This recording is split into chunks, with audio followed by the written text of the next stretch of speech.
Hello YouTube! In this video we're going to examine conceptual engineering as a philosophical method. Conceptual engineering has probably always been used by philosophers, but it's only in the last couple of decades that it's been designated with its own name and has become the subject of philosophical study. So a lot of people now suggest that conceptual engineering is one of the central methods of philosophy, and we will examine it in this video. Now, perhaps the best way to appreciate conceptual engineering is to contrast it with the method that it was developed in response to. So, for much of the 20th century, the central method of analytic philosophy was considered to be conceptual analysis. Conceptual analysis involves breaking concepts down into their constituent parts and attempting to find necessary and sufficient conditions for the application of the concept. Essentially, this involves finding the definition of the concept. So, as an example, let's take the concept knowledge. Traditionally, philosophers held that knowledge was justified true belief. This is an analysis of the concept knowledge. Justified true belief is necessary and sufficient for knowledge. So, X knows that P, just in case P is true, X believes that P, and X's belief that P is justified. So, if Frank knows that P, then Frank has justified true belief that P, which is to say, justified true belief is necessary for knowledge. You cannot have knowledge without having justified true belief.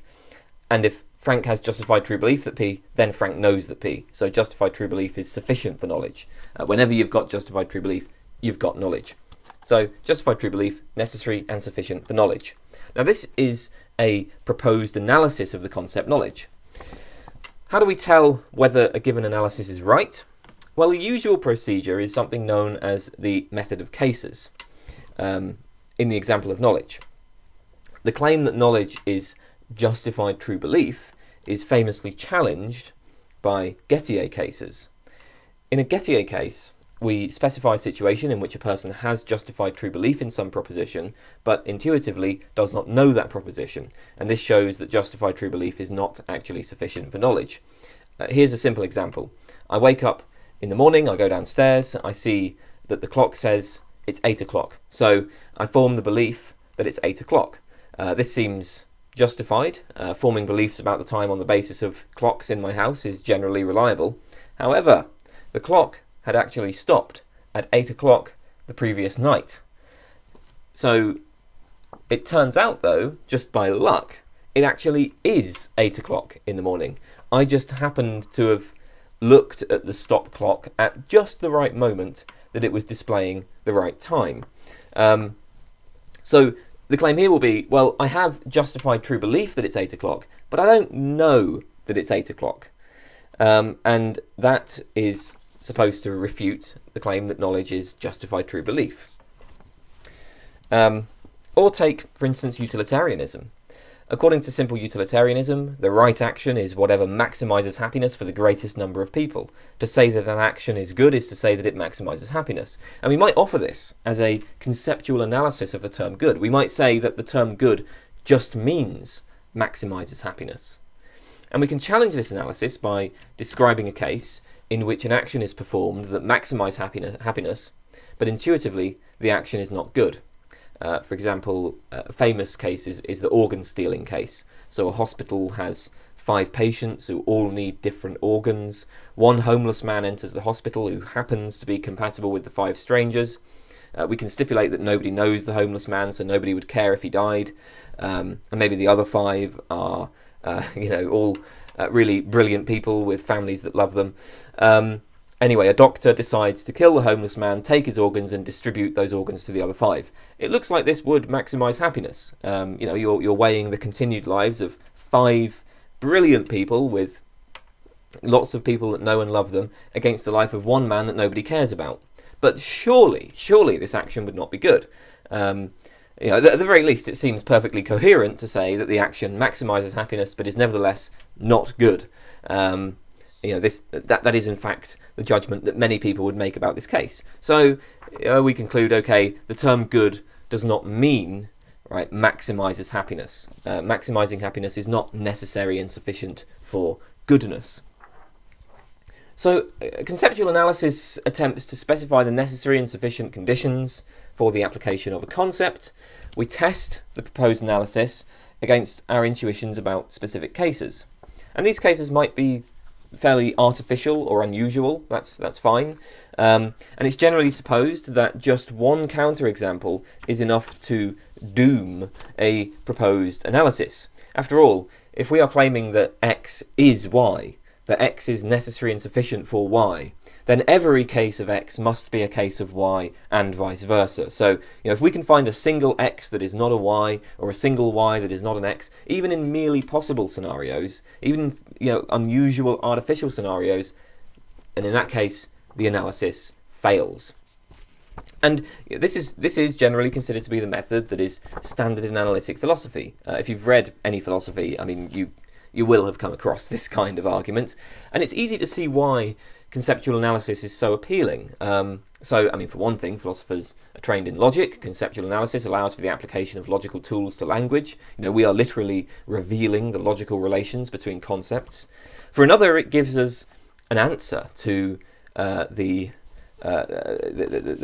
question of what can the role of philosophy be. In an intellectual climate where problems are increasingly being dealt with by the sciences, where it's not clear to many people just what is the point of philosophy. Well, conceptual analysis is a non-empirical matter. You don't perform experiments to figure out the logical relations between concepts. Indeed, conceptual analysis is in a sense prior to empirical research, because we need to formulate precise concepts before we will be able to specify empirical questions clearly enough to subject them to experiment. So conceptual analysis provides a space for genuinely distinct philosophical work. It's something that philosophers can specialise in. So, this is, like I say, that there are points in its favour. There are, however, some pretty serious challenges to conceptual analysis, challenges which attempt to show that conceptual analysis is fundamentally misguided as a philosophical methodology. And so I just want to briefly review some of the more prominent objections. This certainly isn't going to be exhaustive, but just to give you a flavour of the debate here. First of all, there's a lot of evidence that different people have different intuitions about cases, and that people's intuitions may be affected by irrelevant factors. So in our case of the clock, we said that this is a case of justified true belief, but intuitively it's not knowledge. So we look at this, we have the intuition, I do not know that it's 8 o'clock. But what if somebody doesn't share that intuition? What if they say, well, no, actually my intuition is that I do know that it's 8 o'clock in that situation. That in that situation I do have knowledge. Well, now what? Whose intuition is right? What do we say there, right? Now, as a matter of fact, work in experimental philosophy has demonstrated, at least seemingly, that there is substantial variation in people's intuitive judgments about these kinds of scenarios. So there are, in fact, people who will look at Gettier cases and say, no, the subject does have knowledge in those cases. I have a couple of videos actually on intuition in philosophy if you want more detail on this kind of point. So go and check those out. But second, there's the objection that concepts are simply not structured in such a way as to have necessary and sufficient conditions of application. The assumption of conceptual analysis is that concepts work like definitions, but there are other views of conceptual structure. So popular view in psychology is what's known as the prototype theory. According to prototype theory, a particular item falls under some concept just in case it shares a sufficient but vague number of properties with the exemplars of that concept, with typical cases of that concept. So take the concept fruit. Apples and oranges are exemplar fruits. They are typical fruits, at least for those of us in the English-speaking world. We all immediately recognise apples and oranges as fruits. And if somebody asked you to think of a fruit, you may well initially think of an apple or an orange. Now, other items in the world are then judged to be fruits on the basis of relevant similarities with these exemplar fruits, and on the basis of relevant differences with exemplar items of other categories. So, relevant differences with exemplar vegetables. So, naturally then, this generates unclear cases, right? I mean, think of tomatoes and avocados. And notice that even once you accept a precise definition of the term fruit, and you see that under that definition a tomato is technically a fruit, you're still not likely to refer to it as a fruit in your everyday interactions, right? So once you learn that, like, by some technical definition of the term fruit, a tomato is a fruit, even so, in your everyday interactions and your everyday thinking about the world, you're probably still going to conceive of it as a vegetable, unless you work in botany, right? The concept that you actually use most of the time is not a technical definition. Now, if this view, or something like it, is right, then many concepts will not even have necessary and sufficient conditions of application. And, if a concept as simple as fruit is vague in this kind of way, it would surely be foolish to expect precision from concepts like, knowledge or justice or explanation or many of the other things that create philosophical puzzles. A final objection to conceptual analysis is that when we examine the history of philosophy, there just don't seem to be any successful analyses. It seems that every proposed conceptual analysis faces a battery of counterexamples. I'm not sure there's even a single case of a proposed conceptual analysis that has achieved widespread acceptance. And even where widespread acceptance does occur, even where widespread acceptance does occur, it's usually just because philosophers hadn't really thought about the issue. So, maybe there was once wide acceptance of the justified true belief analysis of knowledge, but of course, the moment somebody proposes, the moment Edmund Gettier specifically proposes a couple of Gettier cases, well, the floodgates opened. Even like textbook examples of conceptual analysis, run into trouble. Even with sort of trivial everyday concepts, it's really hard to give a convincing conceptual analysis. So, if conceptual analysis really is the central method of philosophy, then it looks like philosophy's just a massive failure. Right. So, there are many things that may be said in defence of conceptual analysis, and many other arguments against it. But hopefully this should give you a sense of why some philosophers have become disillusioned with this approach. And it's against this background that some have suggested replacing conceptual analysis with conceptual engineering. So, what is conceptual engineering? A good definition is given by David Chalmers in his article on the topic. He says, it is the design, implementation, and evaluation of concepts. Conceptual engineering, more specifically, involves designing new concepts or revising old concepts. And that's why it's called conceptual engineering, because we are intentionally constructing concepts. We are intentionally building or altering our concepts. Whereas conceptual analysis is purely descriptive, concerned with revealing the logical relations between our concepts as they currently are, conceptual engineering is revisionary. So in conceptual analysis, the question is this analysis correct or incorrect? In conceptual engineering, we ask, well, is this proposed definition useful, satisfactory, simple? Does it help us to systematize our knowledge? Does it point the way forward to further research? What are its theoretical applications, and so on? So, in conceptual, the conceptual analyst will say, is this definition correct? The conceptual engineer will say, is this definition useful? Right? Is this a good definition for our concept? So what exactly is the point of conceptual engineering? Well, there are many contexts in which we may need to construct entirely new concepts because our current stock of concepts are not sufficient for the theoretical work we need to do. A good example from past philosophy is given by Chalmers, the concept of supervenience. So we say that X properties supervene on Y properties, just in case there can be no change in X properties without a change in Y properties. For example, the image on my computer screen supervenes on the colours of the pixels composing the screen. There can be no change in the image of the screen without a change in some of the pixels. Now, this might seem like a rather simple idea, but it is used in philosophical analyses in a wide range of fields, in metaphysics, philosophy of mind, ethics, metaethics, philosophy of biology. Supervenience as a philosophical concept has an enormous range of applications. It's helped to clarify a number of different debates, particularly debates concerning physicalism, reductionism, explanation, and so on. And so, you know, we've created this new concept which has helped play a role, which you know we've applied in a lot of different fields. This is a case of conceptual engineering, and philosophers create new concepts frequently.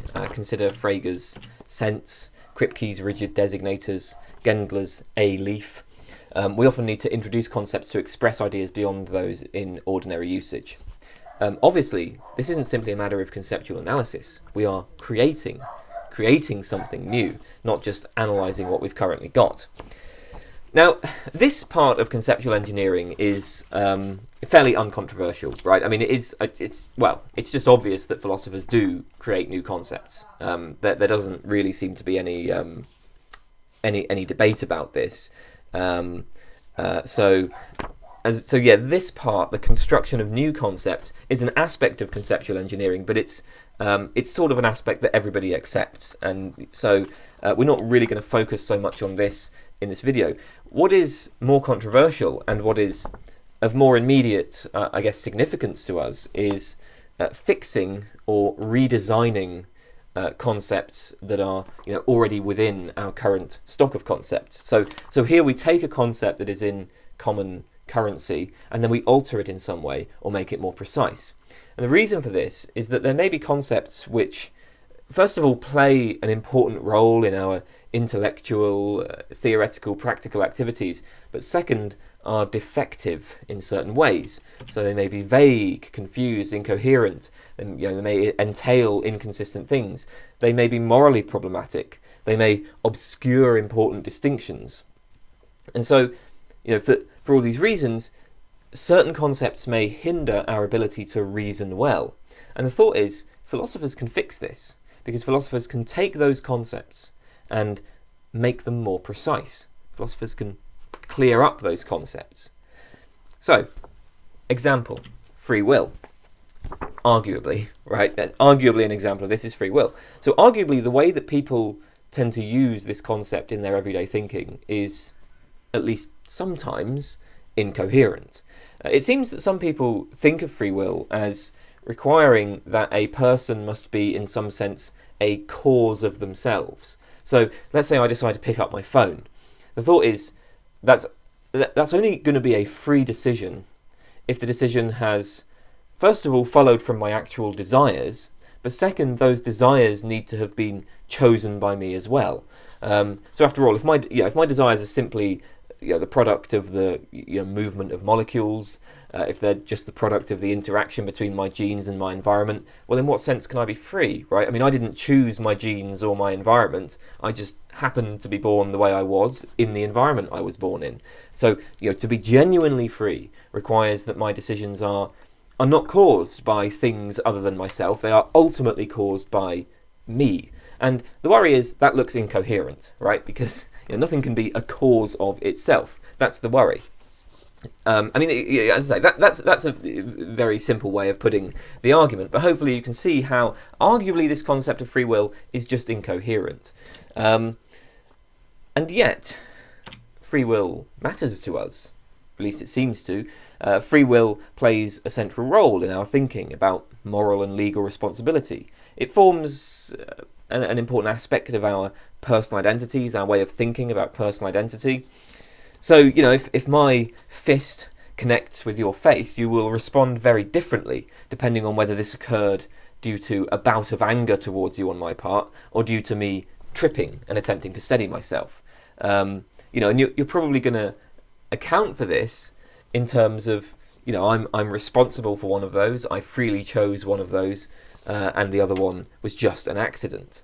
Indeed, even people who are sceptical of free will find themselves in their everyday lives inevitably drawn back into conceiving of themselves and others as free. Even if free will is an incoherent illusion, it is one that is very difficult to get rid of. So, we might look at a lot of philosophical work on free will as conceptual engineering. We might say, look, philosophers they shouldn't be analysing the actual concept because the actual concept is incoherent. Rather, we should be trying to develop a revised concept, a concept that can play all of the important roles that the current concept of free will plays, but which does not contain the incoherencies. So another point here is that philosophical questions often pose multifaceted problems. Any philosophical question is open to interpretation and can be approached in a variety of different ways, and you might focus on different aspects of it. Sometimes we use a single concept with reference to what are actually a variety of different phenomena. And so the conceptual engineer might propose precisifying the concept in different ways. Can we assume, for instance, that knowledge is just one thing? I mean, we can talk of knowledge in the context of, say, scientific knowledge, right? Sophisticated theoretical knowledge. A scientist's knowledge of general relativity, which is supported by, really quite difficult inferences. It builds on careful empirical experiments. It applies mathematical tools. On the other hand, we also talk of knowledge when, in the case of something like a dog knowing that there is a squirrel in the tree. Are these really the same thing? Well, it may be more appropriate to fragment the concept, to provide one account of the abstract scientific knowledge and another account of the basic perceptual knowledge of the sort that is had by dogs. So this is the general motivation for conceptual engineering. Hermann Kaplan has stated what he calls the master argument for the use of conceptual engineering in philosophy. Here is how the argument goes. He says, if a word W has meaning M, there are many similar meanings, M1, M2, M3, etc., that W could have. There is no reason to suppose that the meaning W has is the best meaning it could have, given our goals and so on. Premise 3. It is important when we speak, think, and theorize to ensure that our words have meanings as good as possible. Premise 4. As a corollary, when doing philosophy, we should try to find the best meanings for core philosophical terms, and they will not typically be the meanings that those terms already have. So, conclusion: philosophers should do conceptual engineering. We should assess and revise the meanings of our central terms. We use concepts to classify and understand the world. I mean, that's what a concept does, right? Some things fall under the concept, some things don't. So, our set of concepts determines what hypotheses we can formulate, what plans we can make, what desires we can have. And, our concepts constrain how we represent the world. They constrain what is thinkable to us. So, one reason to engage in conceptual engineering is because we want to have the best concepts possible.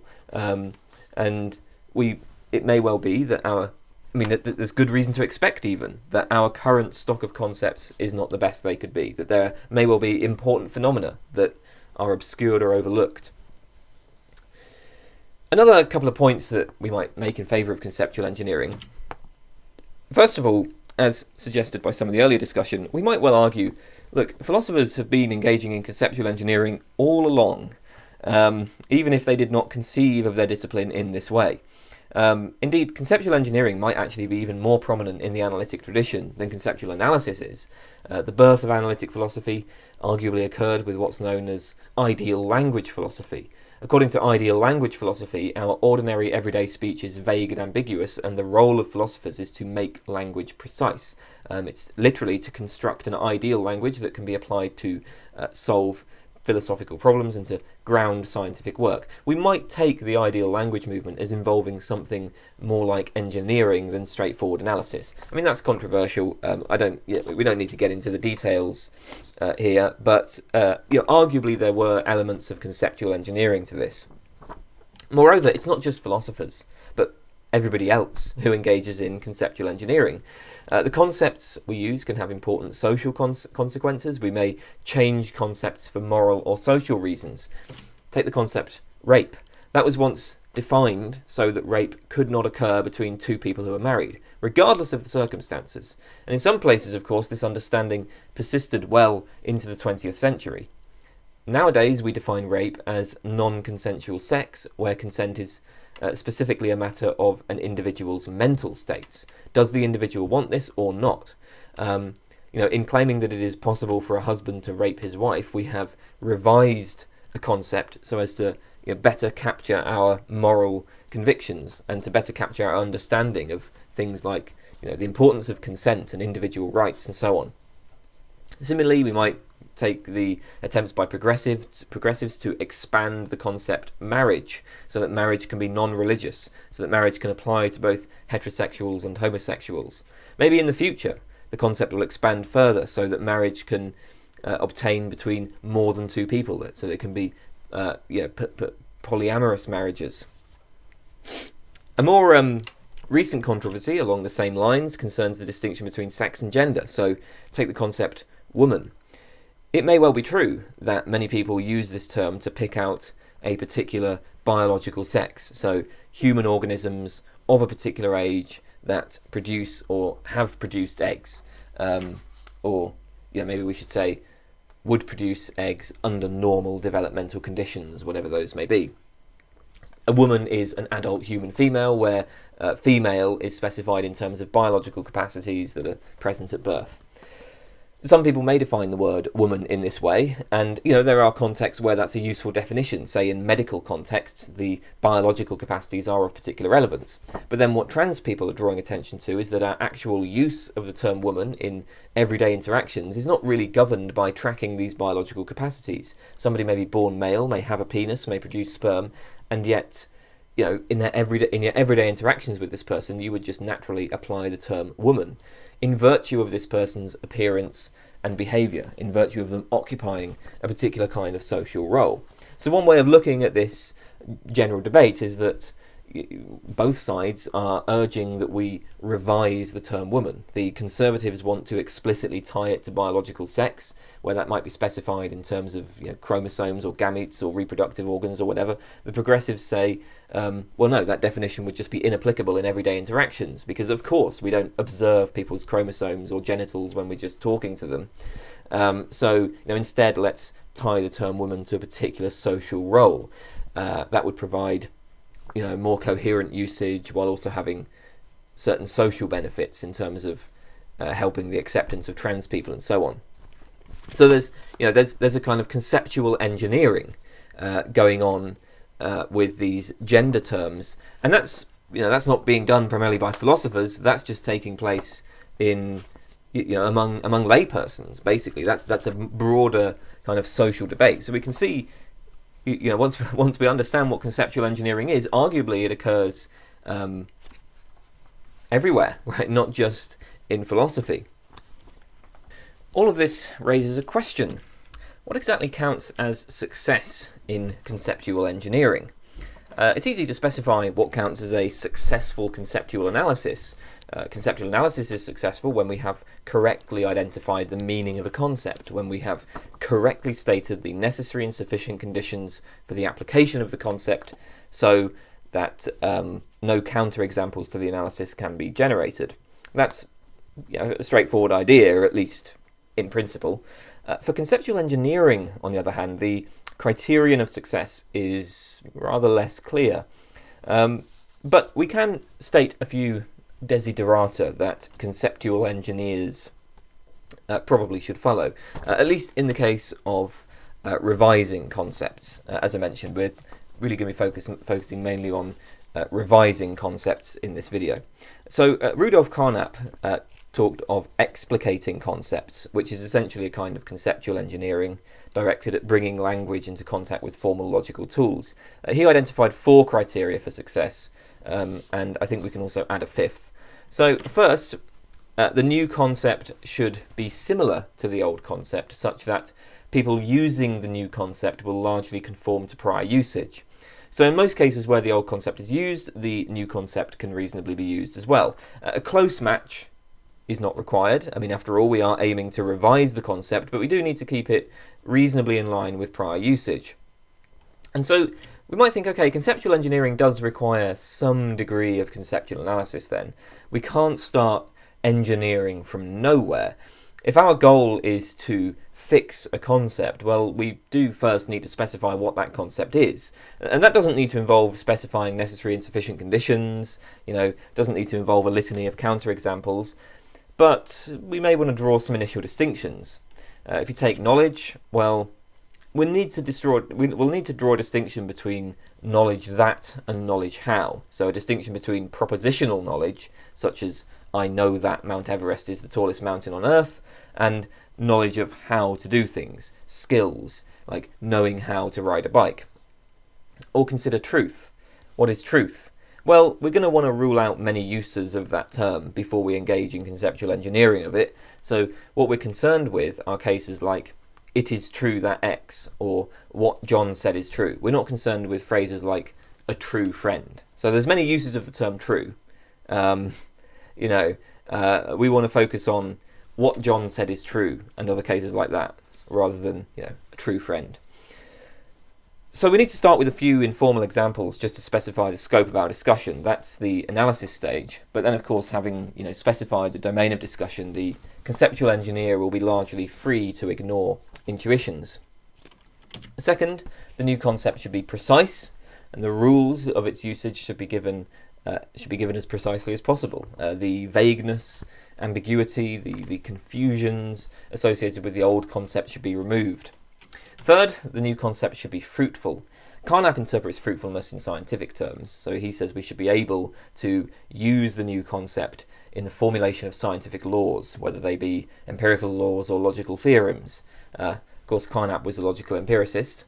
We might take this criterion more broadly, so concepts like supervenience and compatibilist free will may not have played much of a role in empirical laws or logical theorems, but they do still have a fairly wide range of useful applications, so they're fruitful in a broader sense.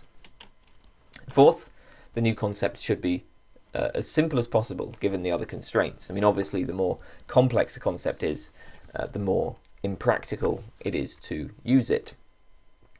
And then another point is, in conceptual analysis, we focus on a single concept, and we may well take that concept out of context, as it were. So, we simply ask, what is knowledge, or what is free will, or what is goodness? And then we propose a definition, and we try to come up with cases that prompt intuitions against it. But, what might be lost in these discussions is an appreciation of the use of the concept in our broader discourse, the relation of the concept to various other concepts. So, what's the point of using the concept in the first place? What work is it doing? For the conceptual engineer, this will be an important question. So a successful piece of conceptual engineering should also tell us what the point of the concept is. What role is it supposed to fulfill? And then the new concept, the revised concept, should of course fulfill that role. So in the case of free will, if the point of free will is to ground moral and legal responsibility, well, compatibilist free will should be able to do that. So those are some criteria for success. It might be worth just looking at maybe a more specific example of applying these criteria, and this also might help to show how conceptual engineering might alter the way that we approach philosophy. So a good example of this is suggested by Erik Olson in his article Gettier and the Method of Explication. So consider Gettier again and the definition of knowledge.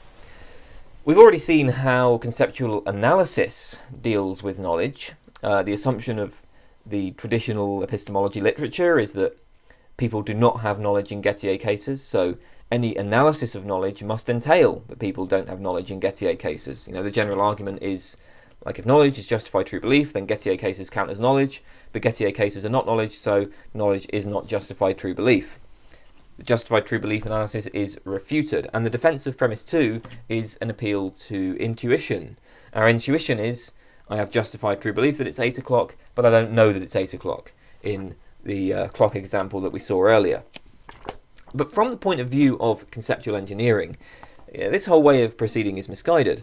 If our goal is to take the everyday concept of knowledge and make it more precise, remove ambiguities and so on, well, we should expect that we're going to be able to generate cases which violate our intuitions.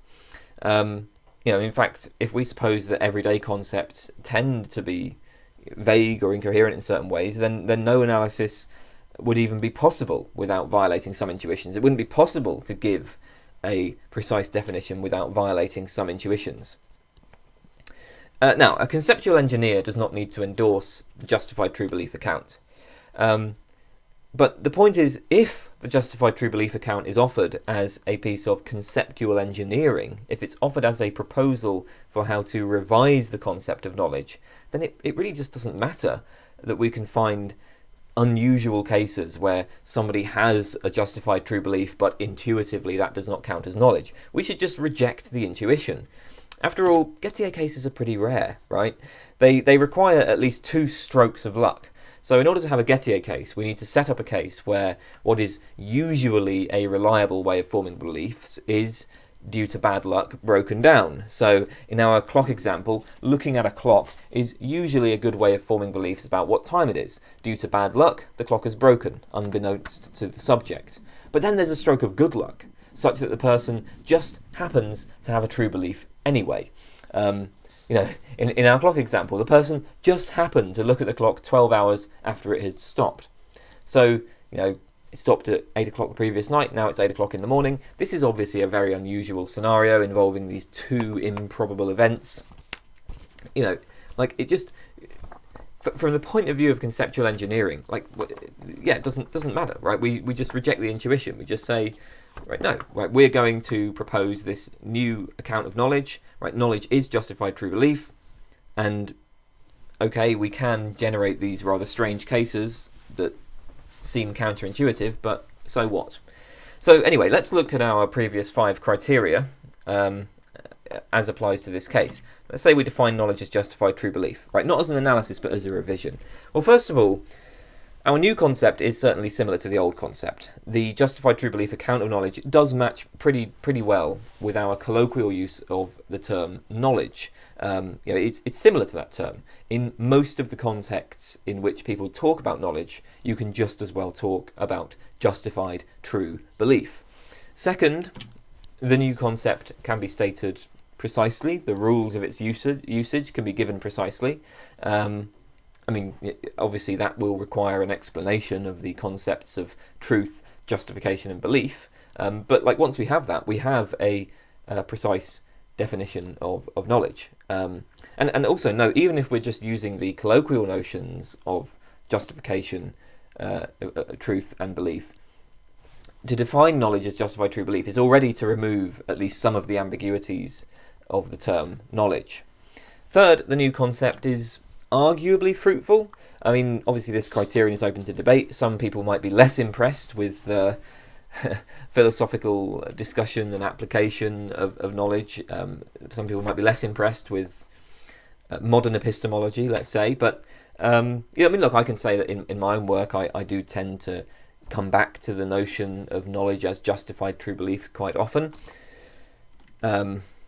Once you accept this definition, this can then be applied in all of the cases where we will talk about knowledge, which, and there are many cases of that in philosophy.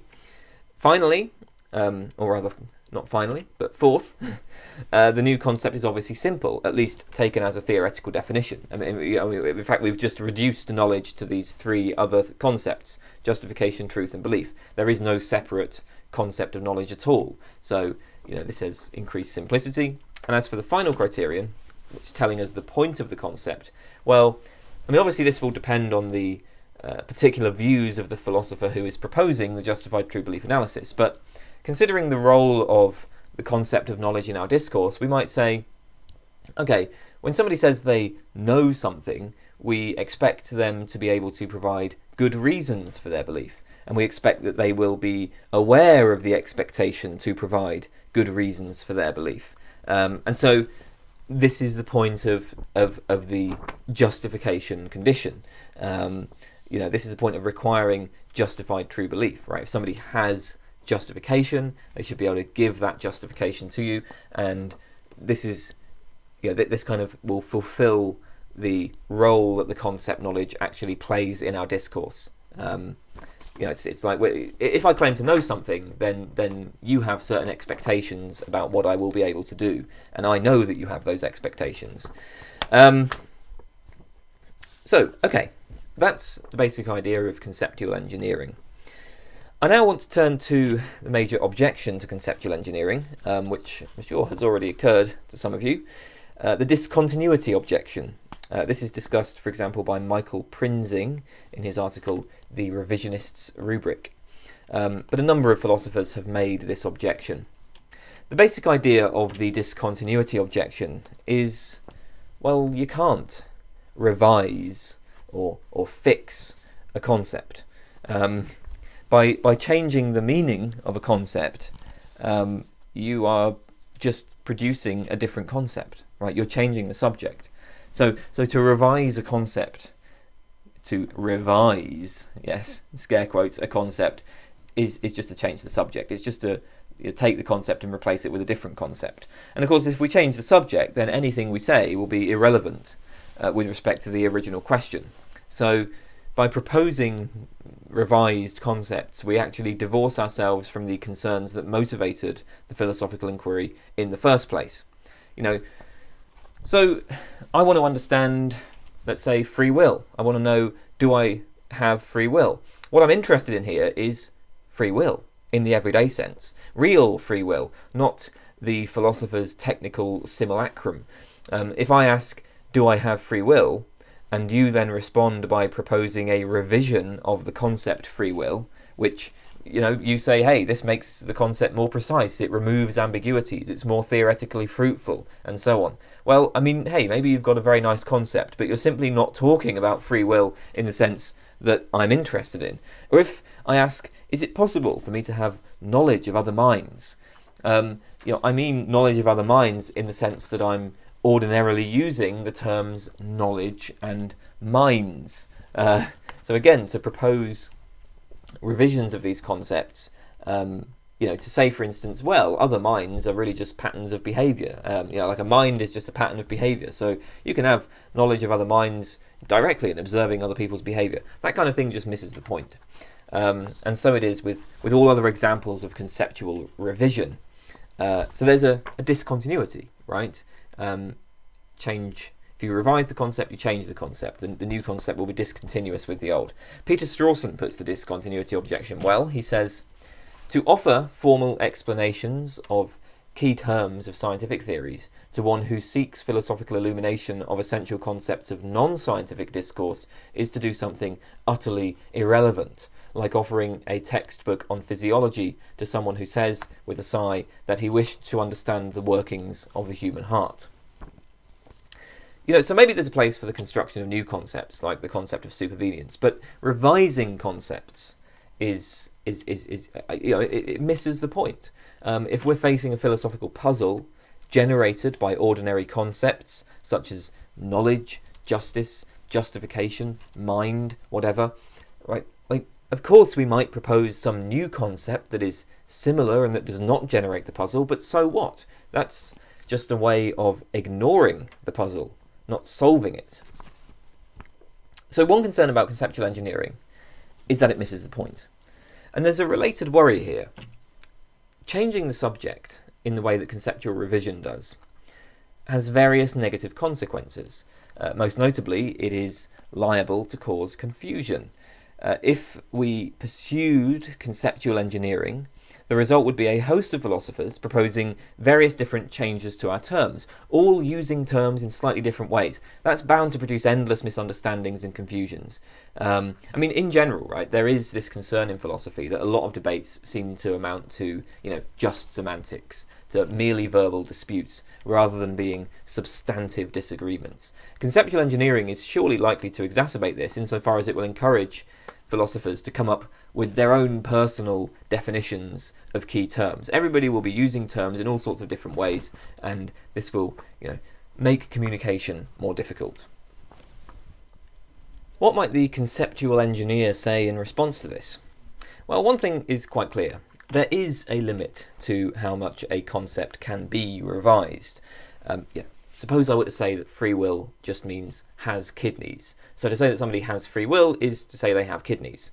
well, it's a straightforward matter whether or not a person has kidneys. I mean, there's nothing defective about that concept taken just in itself, but nobody would take this seriously as a revision of our concept of free will. It's just too different. And there are less extreme examples which I think are along the same lines. For example, the simple pantheist conception of God, where the term God is taken to refer to the universe as a whole, or nature as a whole, or something like that.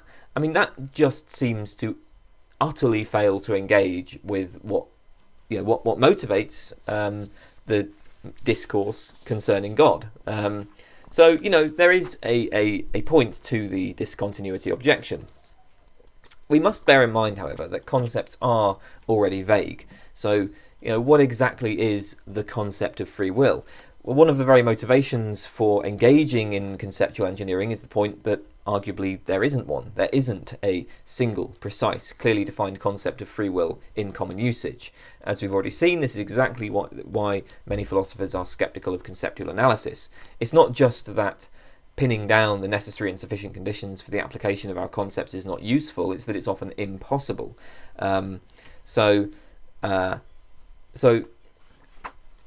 Concepts, we might think that they are already vague, right? It's already the case that people do not use them with precise definitions.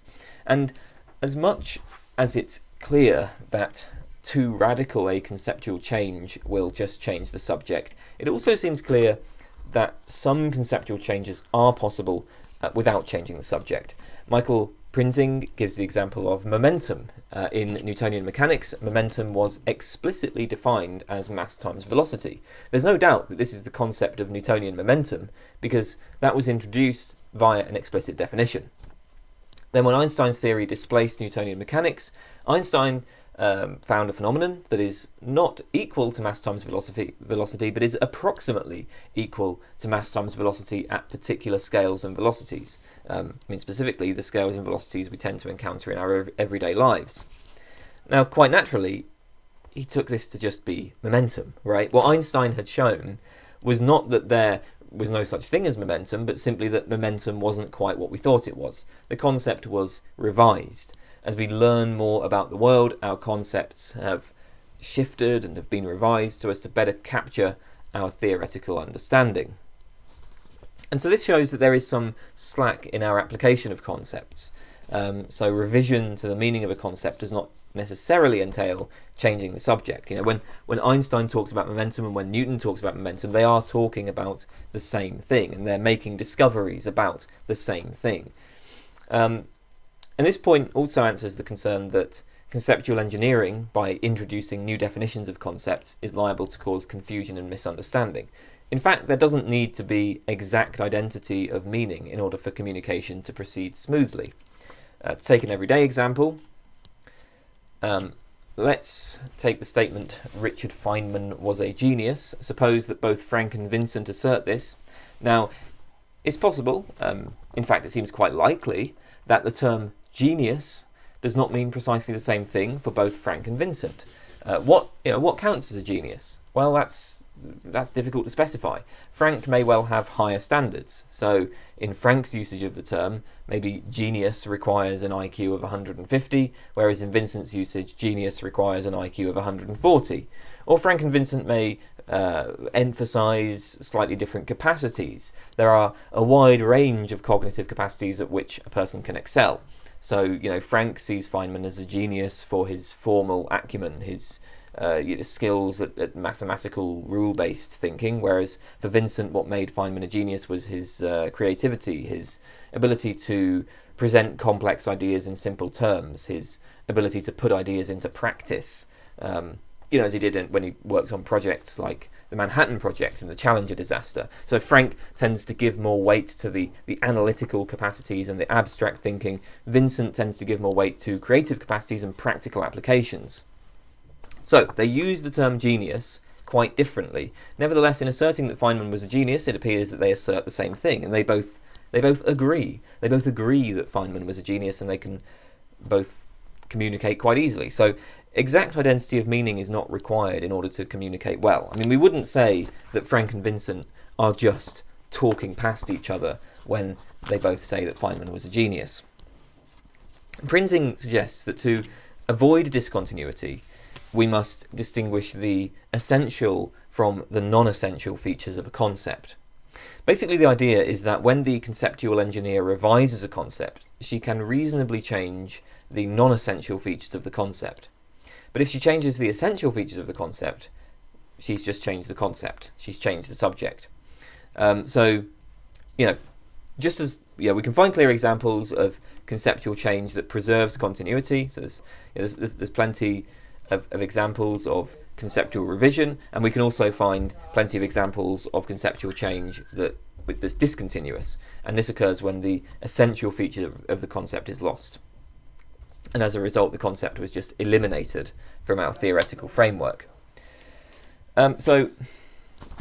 Conceptual elimination. Well, it was once believed that all combustible bodies contained a substance called phlogiston, which was released from them during combustion.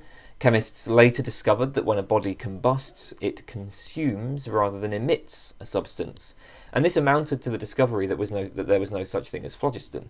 A new concept was introduced. What is consumed during combustion was called oxygen. And so Prinzing says, an essential feature of the concept phlogiston is released during combustion.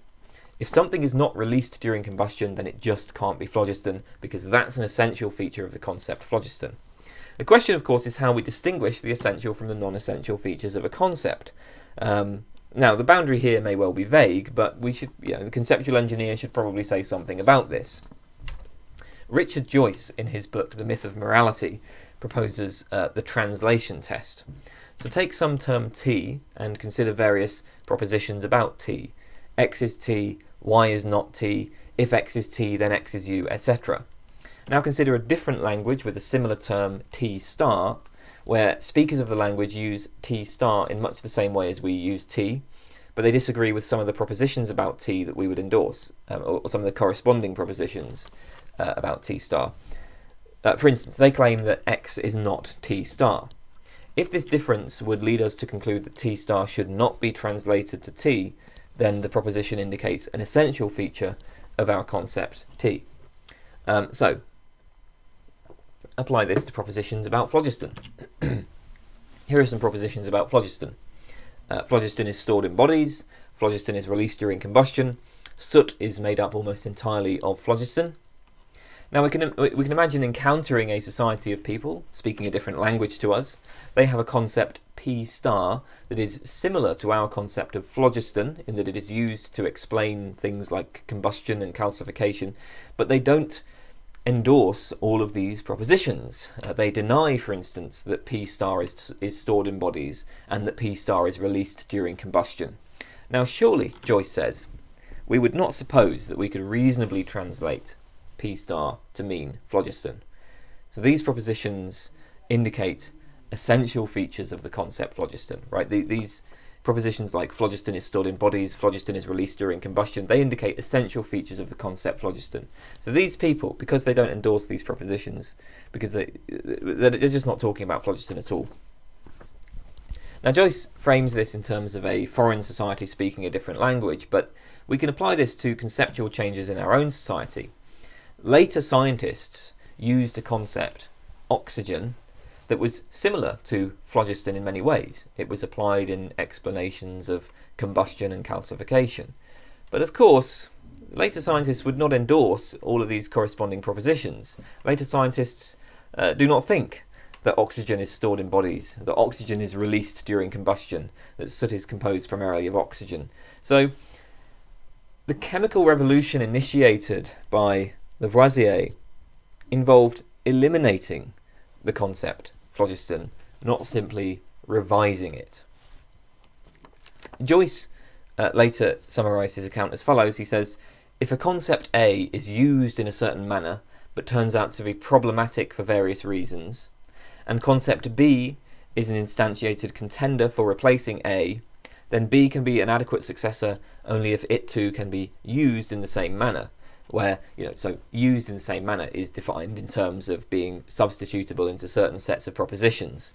The essential features of a concept are related to how the concept is used, and a conceptual revision preserves a concept when the successor concept can be used in the relevant ways. Now, obviously there are difficulties with actually applying this proposal.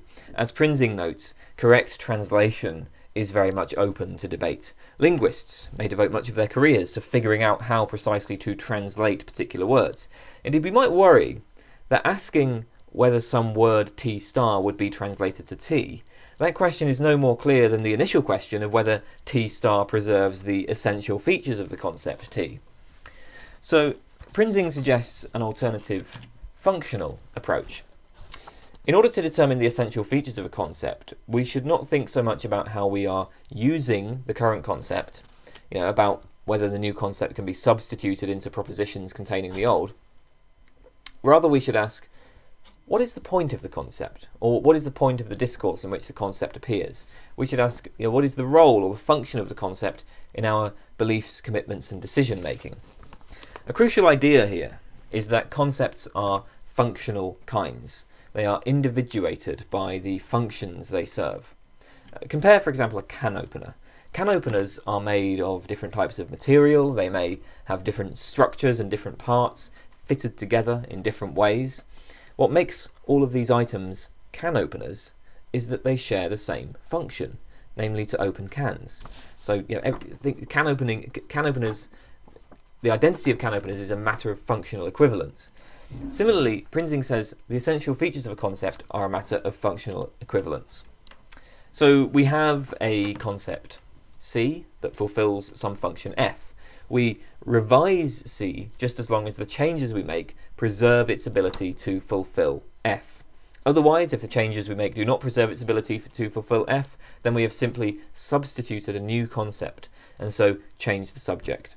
So the essential features of C are those features that are necessary in order for C to perform the function F. Now this is all rather abstract, so let's apply it to a couple of specific cases. First, take the concept water. What is the function of this concept? Well, Prinzing says its function is to keep track of, and to help us investigate, a certain kind of stuff, namely the stuff that we find in lakes and rivers, that falls from the clouds, that quenches thirst, and so on. Nobody would have bothered to talk about water had they not intended to keep track of this stuff. And obviously this is a pretty important function. I mean, it's crucial to our survival.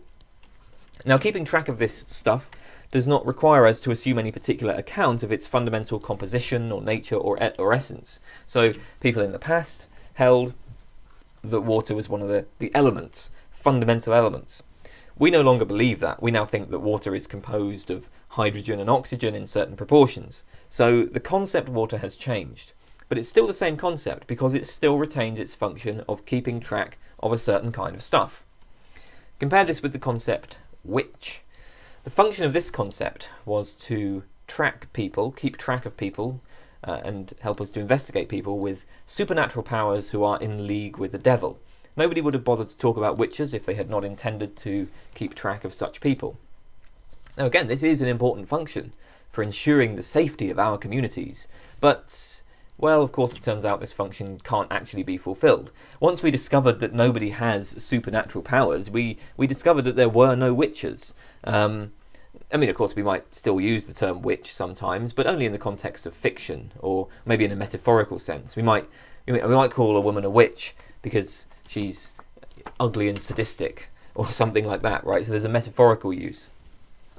But a revision of the concept witch that removes the idea of supernatural powers, well, that just changes the subject, right? You have just replaced the original concept with a completely different one, right? So the concept witch has just been eliminated because the concept no longer fulfills its function. If you remove the idea of supernatural powers, then it no longer fulfills its function of tracking people with supernatural powers who are in league with the devil. And since that's the function of the concept, that is the essential feature of the concept. Now, of course, attributing functions to concepts is not an easy matter, not least because concepts are not intentionally designed. We can specify the function of can openers pretty easily because we know exactly why they were made and exactly why people buy them. Explaining the function of concepts like knowledge, justice, free will. That's less easy. Or indeed, take the example of which. Why did this concept emerge? Well, historians and sociologists might have rather different answers about that. I mean, maybe the concept emerged more as a means of enforcing conformity and control, right? From this point of view, the connection to supernatural powers was not really of central importance. Appealing to the supernatural and to the idea of the devil was just a particularly useful way of fulfilling the real function of the concept, which was enforcing conformity, right? So in the climate that prevailed at the time, appealing to supernatural powers and the devil and so on, that was a useful way of fulfilling the function of enforcing conformity and controlling behaviour in the population. But that function can be fulfilled in other ways. And so, there are serious concerns here about how exactly we specify the function of a concept.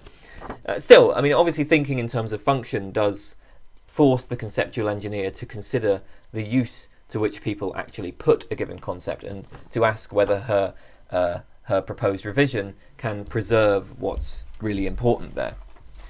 So that is conceptual engineering. That's really all I wanted to talk about there. That's, like I say, just an introduction to this new, or perhaps not new, but newly named philosophical method. That's all. Thanks for watching.